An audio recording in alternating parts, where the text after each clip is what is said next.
listening to The Mindful Messes, where tamed chaos meets honest conversations. We are glad you're here. Let's begin. In today's episode, we are exploring what makes a human so complex and a complicated creature on this planet. So there are so many creatures which make up the planet, but human is the most intelligent species, is the most experienced species, which is the most social species.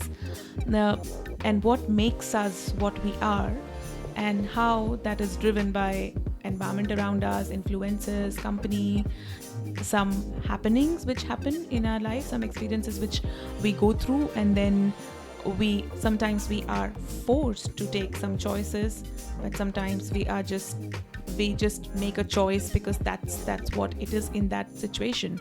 So we'll be touching on a few subjects here, and we'll base that with our experience and what we have gained in our lives until now. All right, so Bika, let's jump right into it. So today we're going to be exploring the possibility of monotony that can actually play a role of a catalyst in the process of reinventing ourselves, and how our choices they shape our present. I truly believe that what we are in this present moment, it actually tells a story of the choices that we have been making throughout the life. Most of the choices that we make in our everyday life, they are, I think, we're just in an autopilot mode, and our brain already knows what choice to make, because the map of the life is so familiar that that our brain actually knows what to do, what to expect, and how to react to a certain stimuli, that we rarely actually seek any change in our behavior towards a certain situation, because we've just dealt with it for such a long time and it's been working out all right, but we rarely think of being aware of what choice we are making or how that's going to shape us. So I'm keeping that in mind. I am going to ask you a question. So when life feels repetitive, do you see it as stagnation, or you see it as a pause, that helps you reset and redefine yourself? Did you have any moment of epiphany where you sat down and you were like, now what? So that's a really good start, Uruj. And today we are exploring and touching on a lot of complex and complicated topics based on our experiences as well. That's a very good question to start the discussion with. Stagnation for me, I would say that it depends on, generally speaking, it depends on who you are and how you are to feel that stagnation. So for me, I am a person who is very interested to always explore and do the next thing. So if I'm sitting with a thought that, oh, now my life is stagnated and I cannot see what's next, that's not me. I will instantly start finding something else to do, and that's what keeps me going. So that's who I am, and people who know me know that about me as well. But in general, if you're talking about generalistically, I don't think so everybody goes through that, or everybody. Some people are really happy with the autopilot as well, and there's nothing to change. The changing factor actually comes for one individual when it's them, they feel that something is wrong and something has to change. And there are a lot of authors and people who have quoted and said things about that, and that's the one thing which is coming to my mind as of now is the habit changing.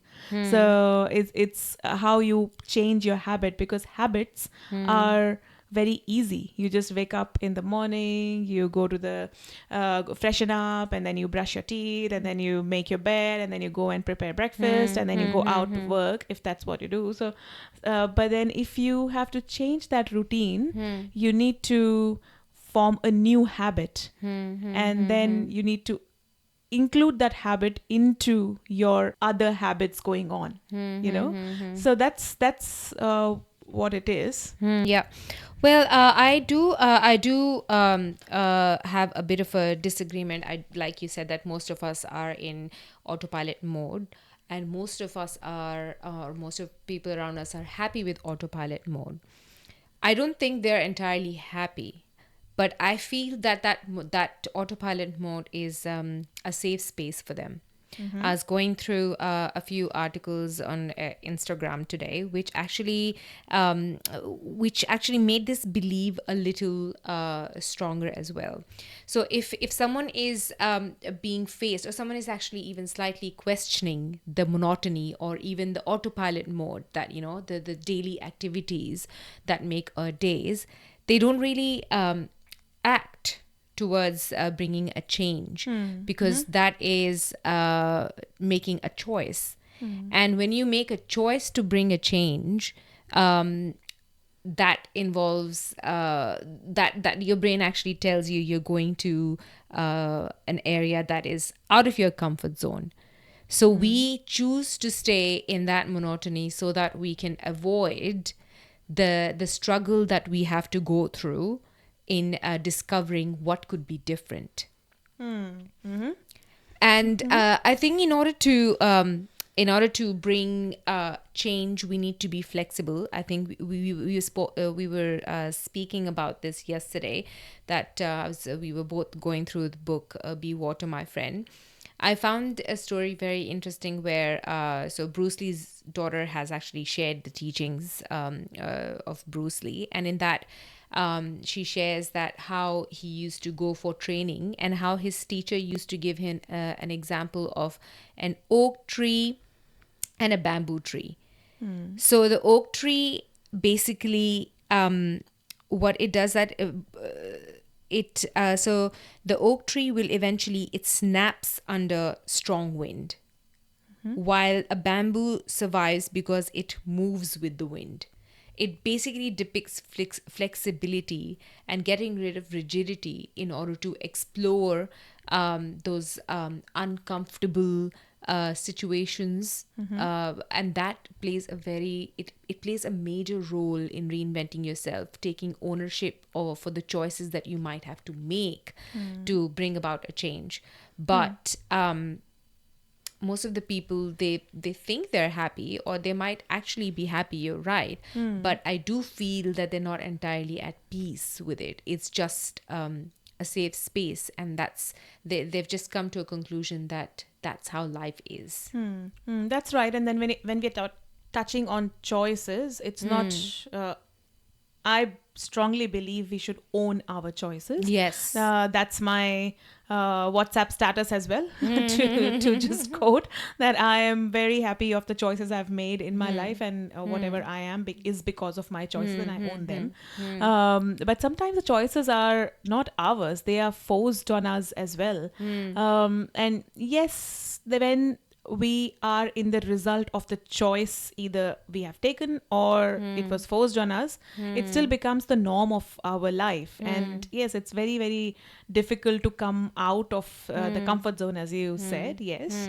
But then I think the whole point is taking that choice to make a change in one's life. So if I feel that yes, my life is not solving a purpose to me, is not giving anything back to me, or giving me fulfillment or contentment, and something is missing, because you will know any individual person getting up in the morning and going on that autopilot mode, as we spoke about, will know that there's something missing. Yes. But then to fulfill that, to fill that gap, I think that's where you need to take that step and come out of the comfort zone.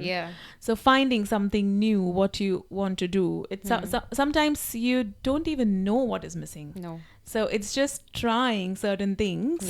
But then also of not going in every direction, because then that becomes overwhelming.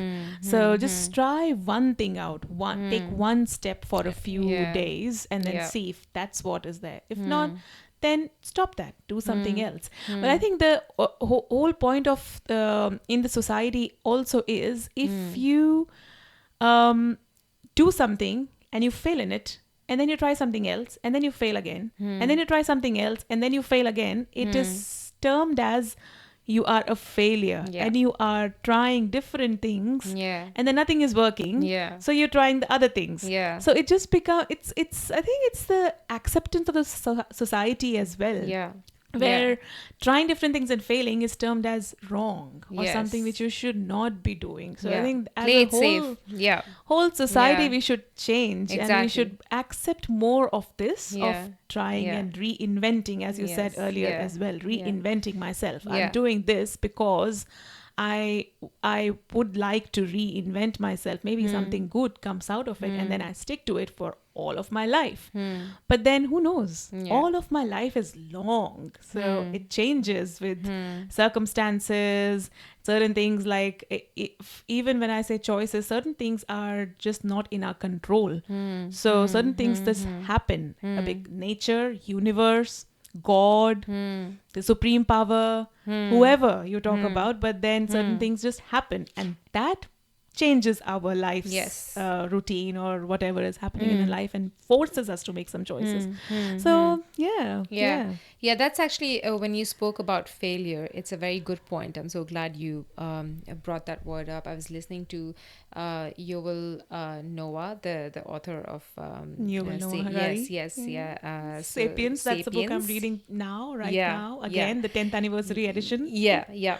So he was actually saying that when we go to exams, he was talking about examinations, that we have never actually seemed to understand that the examination can actually help you learn how to deal with failures.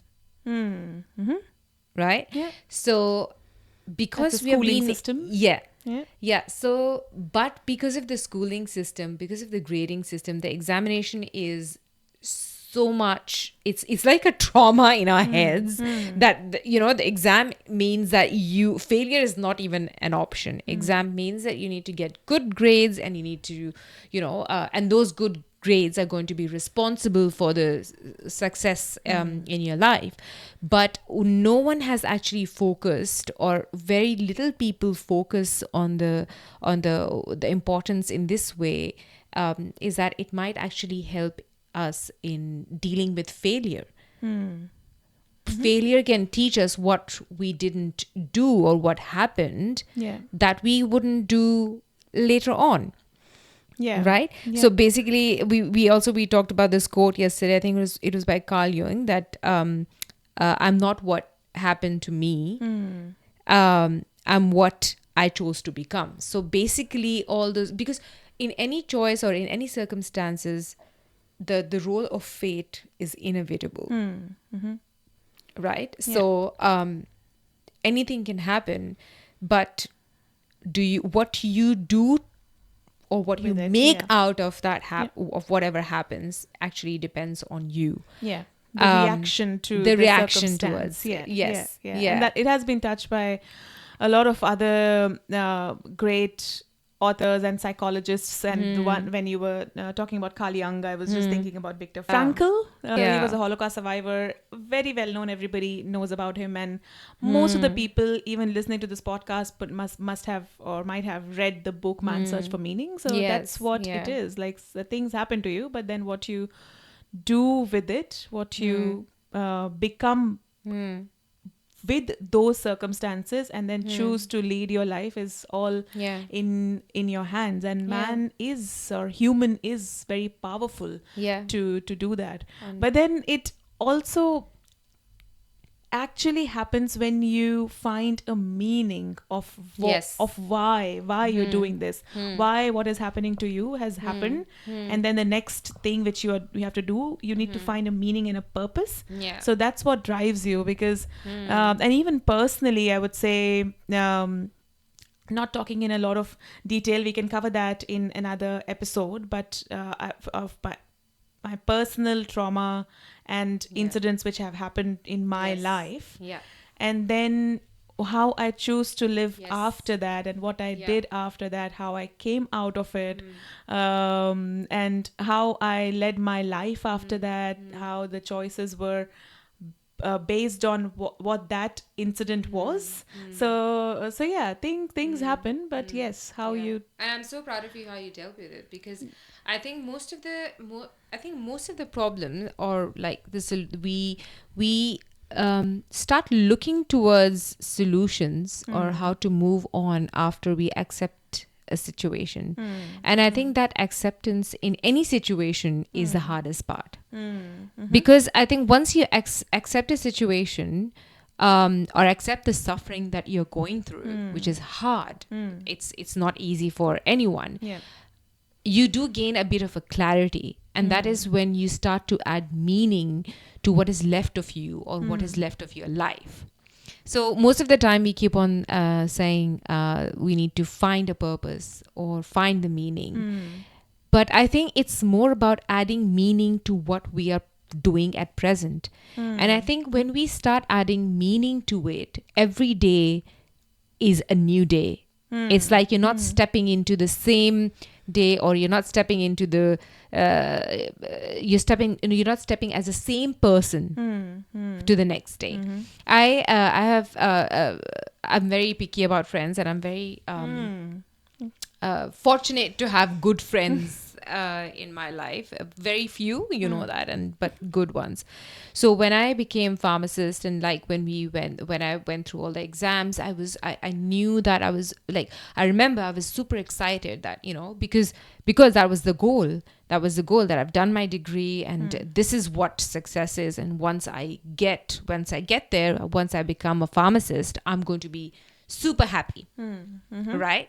But when I became pharmacist, after a few years, I did go through that stagnant phase. I was like, okay, right. So I've got it, right? But what now? Like, what's happening? I'm getting bored, right? And in that time, I started looking for other degrees, and seeing that, because I'm very interested in philosophy and psychology, and I spoke to one of my friend whose name I can't mention, and he actually said that you just have to be an artist, be creative.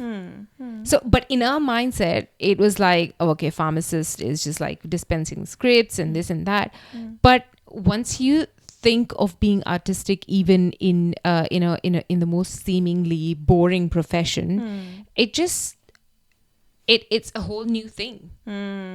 Yeah, that keeps you going every day. Exactly. So that's really good thought, actually. It's not finding something new, Yes. or okay, now I'm bored, so I will do something else. Yes. But whatever you are doing, finding that interest into that. Yes. So whatever your bend of mind is, if that's art, exactly, then how can you bring that in your current line of work, exactly, if that's possible? Thinking about that. Exactly. And that actually brought me closer to people. It made me empathetic towards my customers, because we are, I've said this so many times in a previous episode as well, that we are very vulnerable being. And it's once you accept what you're doing, once you really start to add meaning instead of always looking for new meaning, and I think that new meaning that we always are searching is a product of external forces.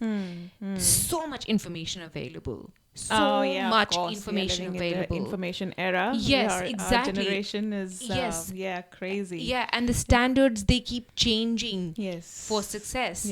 And you want to follow this person, that person, this person, and so many external forces that if you don't know yourself good enough, you know that's the end of the game for you. So that's right. And then when you were talking about the failures earlier as well, so I was thinking on that, another thing, that it's actually rapidly changing also. But it's changing meaning of, we are not trained to fail and accept failure and accept ourselves in that failure. But the world which we are living in is so quickly and rapidly changing, and with this new concept of fail fast. So I am in the information cool. technology Yeah. industry, and we Yeah. use this word so much. Yeah. Fail fast. Yeah. Because we do, when we talk about projects, we talk Yeah. about agile projects. The whole Yeah. concept of being agile or agility is fail fast. Do something, it failed, and then start again. Start again. Then Yeah. fail, start again. So this is contradictory Yeah. to Yeah. how we are actually built, of just dooming and glooming with our Yes, failures. yes, But now we are yes. failing fast and doing so many, Many things, which yeah. is also creating a lot Yes. of overwhelm. So Yeah, it's exactly. too extreme it Yeah, is. yeah, Because then I'm feeling like, oh, I'm missing out on something. There's a new trend I'm not following. Yes, So exactly. the FOMO, the social Yeah, media, yeah, and what's yeah. happening in everybody else's lives. Yeah. So yeah, it also then brings us to, what I'm thinking is, to sit with ourselves. If we asking that question to ourselves, that okay, if I'm getting bored, or if I need to rediscover myself, that only happens in silence, Yep. actually. So I attended just yesterday I attended a meditation workshop, and it was meditation driven by music. So because I am into music, that led me to it. I've been trying to do meditation for years. It's something which is there in my mind, but I've tried, but then failed, but then tried, and then I'm not consistent. I want to do it, but I still don't take any steps to do it.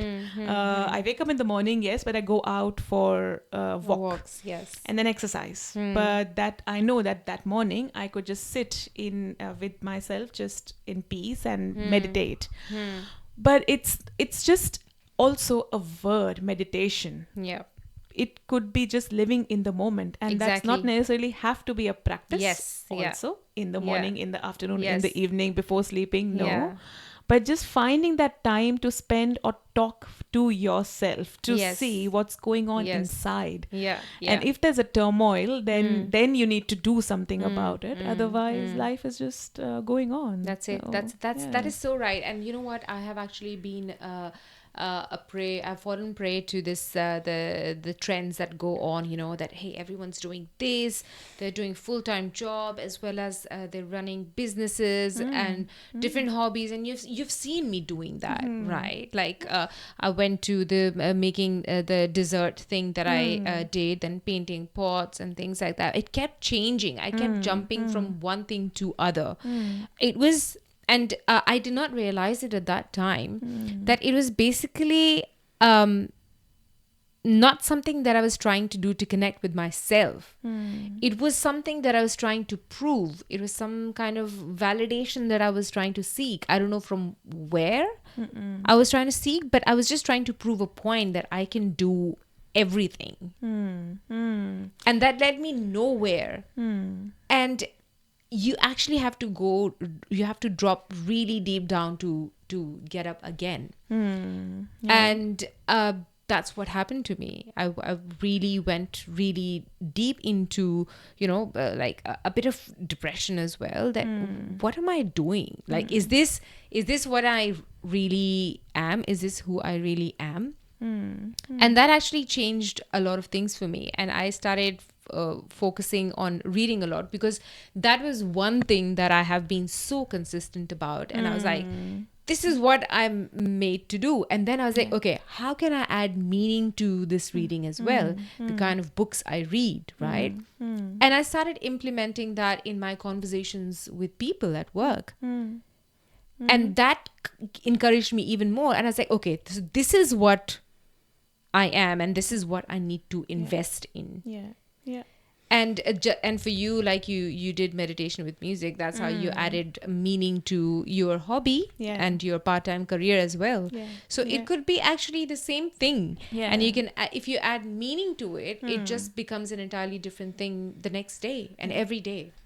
So it's right that the Viktor Frankl man's search for meaning, that you constantly have to add meaning or look for meaning, because the life has been same throughout generations. Same things are happening. We're following the same cycle of life, but it's you who need to have that conversation with life of what you have given to life, not what life has given you. Yeah, yeah. And you also, I'm also thinking now when you said validation. Yeah. So that touches a totally different subject as well. Validation from whom? Yeah. So because we are social species and we live in a society and we live in a community and we're not just by on our own, and that's what is causing all of this, the competition, the overwhelm, the race, the FOMO, and also the relationships which we have. So that's also a very interesting discussion on when you are changing through that process of re-evaluating yourself or rediscovering yourself. Does that change who you are with as well?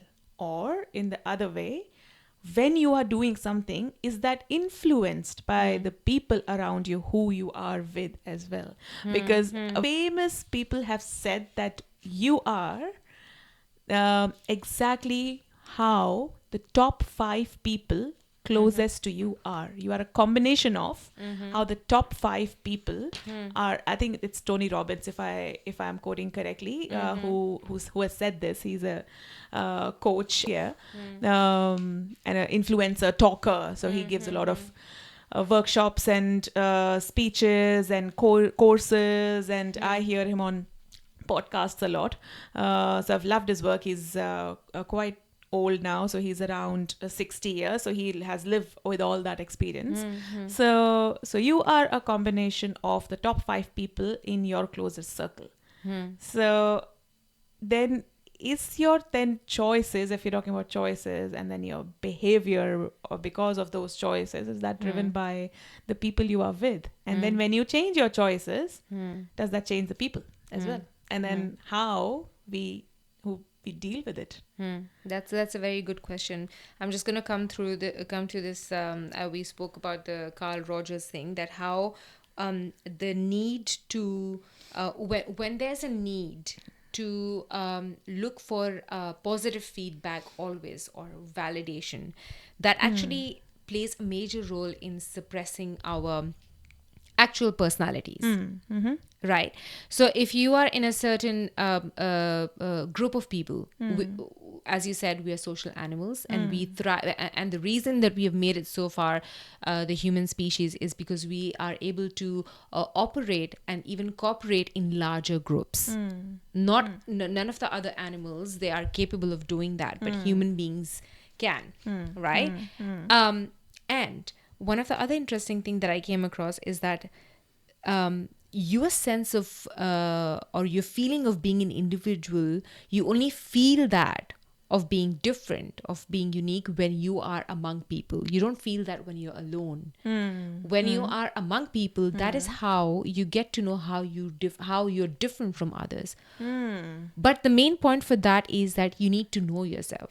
Yeah. For that. Yeah. And it's knowing yourself has become more important than it was Ever. Yeah. because there's competition. There are people whose businesses rely on you not knowing yourself better and they knowing you better. Right. And then coming back to that, suppressing your actual self. So if you have the need for positive feedback, obviously that comes from our childhood and whatever, but then again we have a choice to change that. But if you keep on doing that with people around you, or the people you choose to be around with, you suppress who you are. That means it's actually them who have set standards for you to behave in a certain way, to be able to fit in, or for that relationship to work. Yeah. Does that make sense? Yeah. So basically you are actually playing more of a role in that relationship than the other person. Yeah, that's right. But then what am I getting in return? Am I getting happiness? Am I getting that satisfaction of the validation, and which is from that company or from that circle I want to be part of? Yeah, fitting in. Yeah. So then am actually molding or changing myself to fit in, because that fitting in is giving me that happiness. Now, I'm not sure Yes, that's what I was gonna say. if You got it's it. Yeah. permanent happiness or if it's Yes. temporary happiness. How long Yeah. will that last for? Yeah. But that's what I do.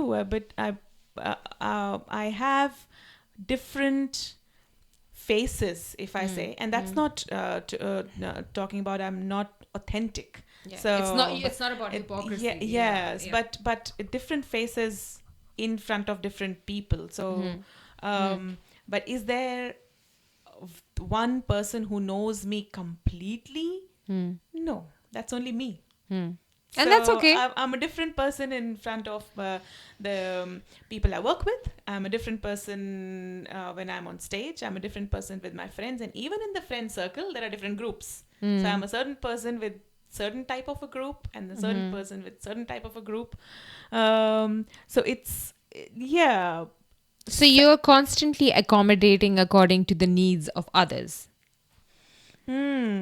But yeah, it's the needs of others, but it's my need as well to be there, To feel to feel to be in the accepted. clan. Yes, yes, Yeah, yeah. yes. I So get it's a that. very Yeah. interesting subject though, because I am aware of it, and then when it goes or surpasses the my acceptance level, then I have to take a step back, and then I say, no, that's not me. This is going too much that way, of molding me and just uh, going in the very different direction to who I am. Yeah. But then it takes some time to Yeah. realize that. Initially, you do accommodate people. Yeah. You do behave like a certain clan to be a part of that clan. Yeah, you yeah. know? Well, it's actually one of your favorite person that you listen to. I don't know if you listen to him anymore, Jay Shetty. Is that I think I don't know if he said it or someone else. Is that it's better to be with someone from the very initial stages of your life. It could be like friendship or whatsoever, because you get to know in a very early phase if they are your people, because they get to know your flaws and everything, and the goods and bads. But even now, if you change, if you change as a person, which we do, that is one of the most important contributing factors towards success, is being adaptive, right? And yeah, so one of the important aspect or contributor towards success is being adaptive, and we are constantly changing. And not everyone is able to put up with the changes that you experience within yourself. That's right. And the people who actually stay with you throughout those changes are actually your people. They don't have to be a lot. Right? Yeah, that's right. But then I'm also thinking, when you were saying that, to form your people or find your people very early in life. So are the real friendships then, or real relationships, made early in life? Because we are young, we are in our 20s, and we are just growing together. Yeah. And then knowing each other through the thick and thins. And then, but then what will happen, like in our cases as well, I had to leave those relations because I chose to move to a different country to form my life, or to do something else in my life. But then I had to leave those relationships and then come here in my 30s and form new relationships. But then with those relationships here is my personal experience, and there's not I'm not sure if everybody or anybody will relate to it, and I'm not mean to be offensive on anybody, but it's that we are migrants, and even within friends, there's a lot of competition. You think that you have formed a friend circle here. You come here when you already are educated, you have a degree, you were working in your country, and then you come here. That's my example. And then you come here, find a job, and then everybody together is struggling to find a career and job. And then everybody has a different journey. Some people just get it as is. Some people do not. It has nothing to say with your qualification or where and how you stand. It's just maybe right steps, right choices, right people you contact with, and fate, of course. But then you find new friends. You're very happy. You are in a new country, find new friends, and make your group, and then start hanging out with them, hanging out on weekends, because that's what we do here. We have a lot of time. I would say I have more time than I had in India to socialize, because in India I was spending all my time on the road in the traffic. So that's why I can even socialize on the weeknights after my work. I socialize the whole weekend. But then we are going in different directions. Everybody is achieving different things, and then that jealousy factor is there, which changes relationships. And I have experienced that, and that's very crude reality. So then is that your clan or ever was? And then I trying to fit in them and just downplaying, maybe just so that they like me, and I feel happy because I have a company. I am a social person. So that happens, and then happens. I think that happens for a whole decade, or in my experience, when you are in 30s. But as soon as you are in your 40s and crossing your 40s, you realize, oh my God, I don't have time for this. Yes. The time is very limited, and the time is for my family as well, husband, kid, the other priorities, and what I want to do in my life also. But then that's a loss, because relationship and moving out of relationships is a loss. You invest so much of your time. It's an investment of your time, energy, emotion, sentiment. And then it changes, and then you have to move on. So that and nobody has taught us to deal with the loss of living people. So I mean, even nobody has taught us to deal with grief of death, which is a reality. But we still face it, and then we get other people's company. So if something happens, if I lose a person, then I will have a lot of people coming to me for condolence and to be with me. But then if I lose a relationship, just as a friendship, I have no one, but I just have to deal with it. So it's a very, very, very interesting subject on relationships and how we form relationships when we are young. Kids, then 20s, then 30s, then 40s, and I don't know what happens in 50s. So will we be becoming more alone when we are older? That's a very interesting thing. First, I would like to clarify that you said that the relationships that when I said that, we need to tell in a very early stages of relationship with someone, not in early age. We form relationships and they're easier. And in our 20s, the relationships that we form, they usually fall out. One is we move to different places. And the other is that, as you said, we are growing together. Yes, we are growing together, but we do grow into different people. That is also one of the reasons of the fall of relationships in the early stages of life. And in our 20s, we don't know who we are. We are exploring the world. Correct. We become newly independent, and the world is just ours. We're just having fun. We are more flexible. We are more carefree. We don't care about where our time is going or in who we are investing time in, as far as it's giving us that temporary fun. We can go on. In 30s, we kind of start going in start exploring the internal factors that shape us, and whatever has happened to us, why we are the way we are. So and then once you get to the why, and then you're like, oh, okay, who are we? And once who am I? Exactly. Who the hell am I? And then you start going towards your 40, and then you're like, right, I'm not really up for this. And when you talk, you become less tolerant then. Exactly. You're more tolerant and accommodative and acceptable early on, but then you close more doors as you grow. I mean, if you look at looking at it as tolerance, yes, probably there are some physiological factors that would go into it as well.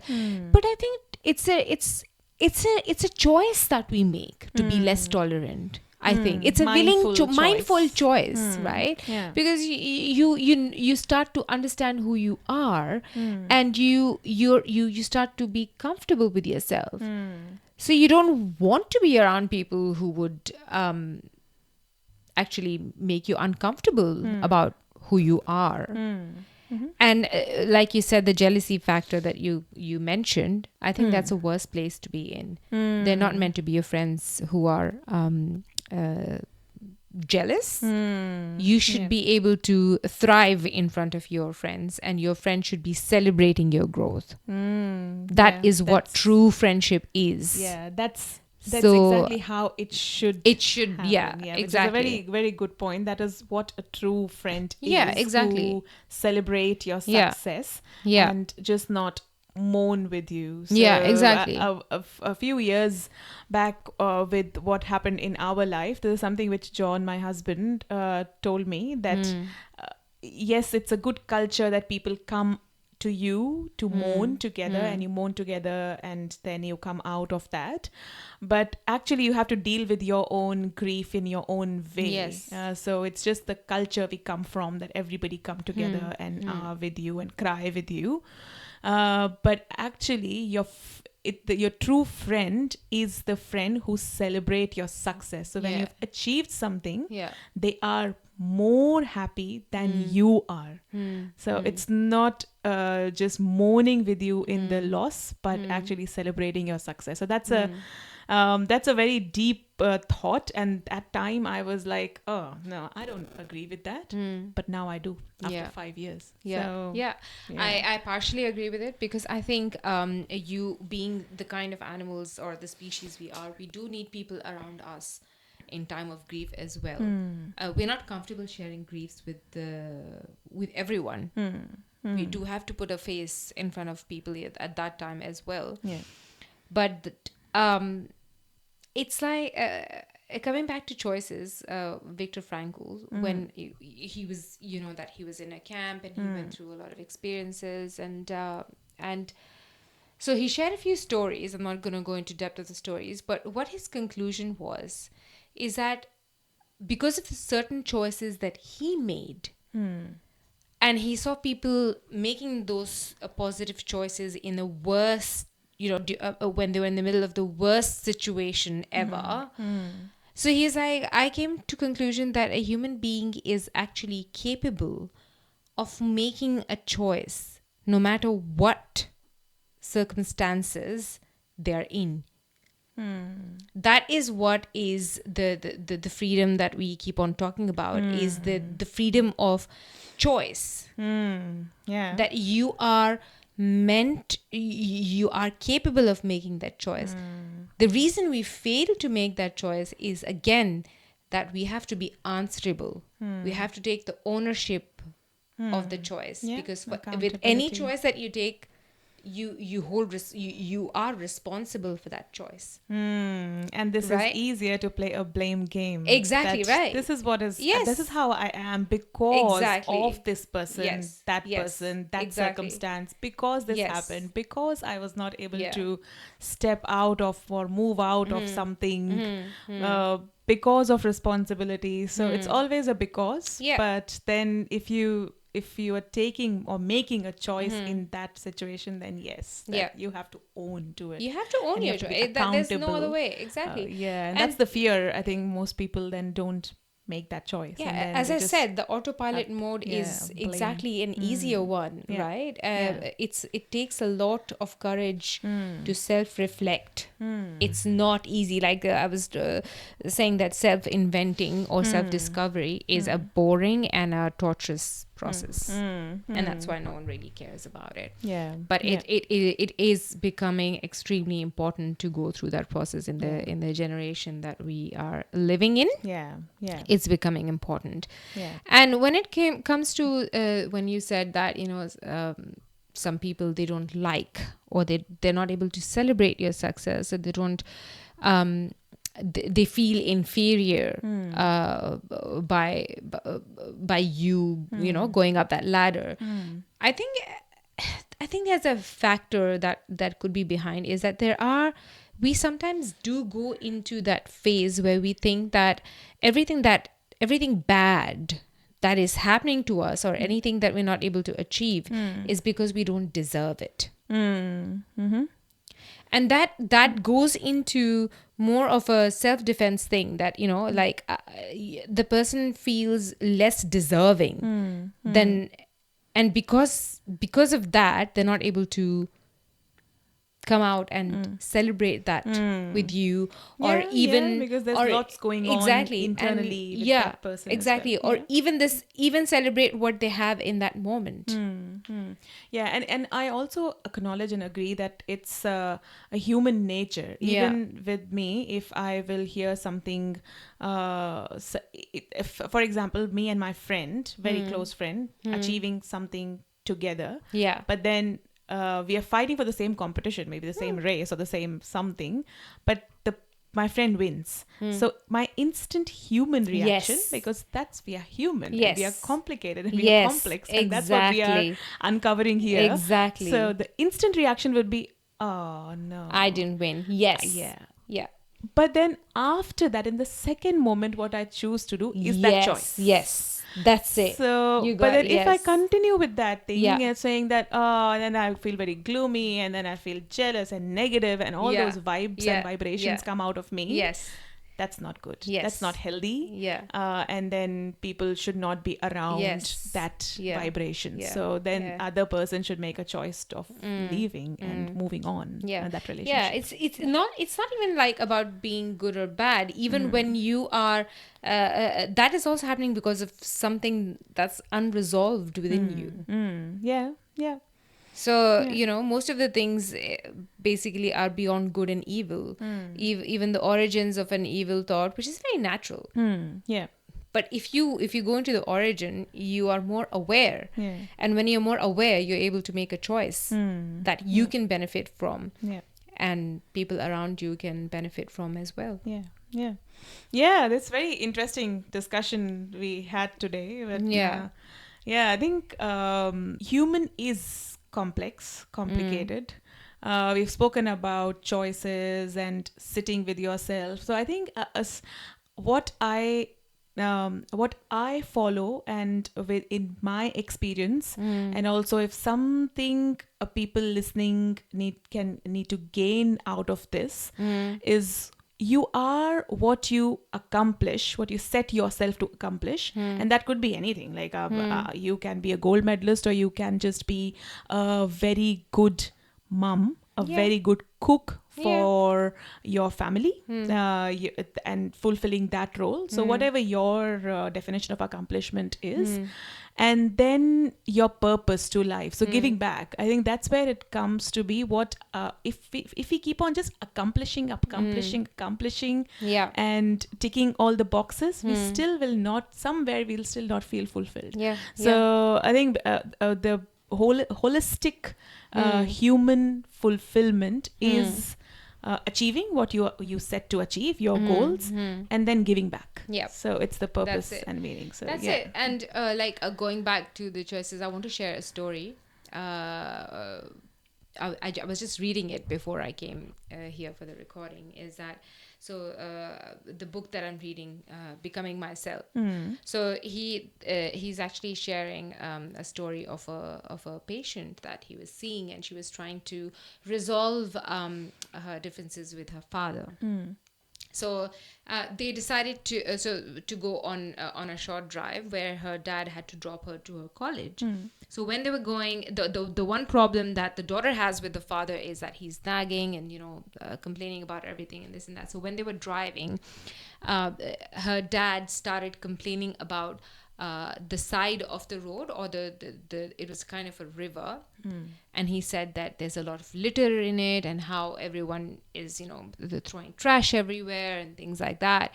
And the girl, again in that state of mind, saying that okay, I can't do this anymore, and she the only solution she could find was to turn away from her father. And that's how they lived. And then years later, when she was driving, not her father, and she was going through the same road, she realized that her father could see only his side of the river because he was driving, and she could see only her side of the river because she was on the passenger seat. So her side of the river was clean, and she thought that he's just nagging. Yeah. But when she saw that side of the river wasn't clean, and it took so much time that when she came to the driving seat to realize that there's another picture to it. Her father was no more alive. So you only see what you see. Exactly. You right. don't see the other picture, the other flip picture, side. the other side. Yeah. And that's right. it's a very humble thought. It's a very hard to practice thought as well. And keeping yourself Just open to it. There should always be punctuations. There shouldn't be any conclusions and full stop. And just like you mentioned, I really loved what you said, was that, the first instinct might not always be the good instinct, because we're human beings. We have those survival instincts. But then we have consciousness. And that is the time where you actually can make that choice that, okay. What you want to do next. What you want to do next. To lead. Yes, exactly. And most of our choices, if you think about it, the most of our choices that we make, it's kind of defensive. It's protecting ourselves. Because that's what we are, animals. Exactly. But then again we come back but then again we come back to just the beautiful point that you said, that we also have consciousness. And that's why humans. Exactly. And no other being on the planet is not human and has not grown the way we have grown and evolved. Exactly. So, we were as insignificant as a jellyfish millions of years ago. And we have worked through it. Exactly, right. Because of that consciousness. So this is amazing discussion. It was. I just had so much fun. Loved it. We just started with our thoughts and just went with the flow. And I loved we sharing our experiences as well. And this is what Mindful Messes is all about: sharing our experiences. Whoever is listening out there, for them to not feel alone, and then it's very, very natural, very human to feel how you are feeling. And when you listen to us, maybe you can relate to us, and then you get some pointers or some comfort while you are taking some pointers from or takeaways from what we are talking about. We're just sharing our own journeys, and it's not big things. It's just life. Exactly. And I would like to say that I have been the person who dreads monotony. But I think it's about time that we actually start liking monotony a little bit, because the process of repetition, it does become boring. But that's when you actually can take that step to reinvent yourself, which has become very important, because everything is changing so dramatically that we have to reassess and reanalyze and reinvent ourselves to adapt, to cope up with everything that's happening. You have to survive. You have to do that. So I think it's about time that we do take up monotony as a positive way, and take a pause, and I think that's how we can add meaning to whatever we are doing every day. And make it a new day every day. Wake up in the morning with that smile and with that passion to live that day happily. Exactly right. It couldn't be practical every day, but then we can only try. Exactly. Every day is different, but then we can only try with that conscious effort in the morning. And it's only you who have the power to make the same day a different day. And it's not always possible, guys. We know that. We hear you. Exactly. It's not possible. It's life. We have to live it. So, So that was good discussion. Great. Thank you, everyone, for listening. Thank you for listening. This is us, Uruj and Sabika, signing off. If any of these thoughts lingered with you after listening, don't let them sit alone. Follow us, reach out, and help us grow a community shaped by curiosity, honesty, and shared reflection. Until next time, Be kind and gentle to yourself and others around you.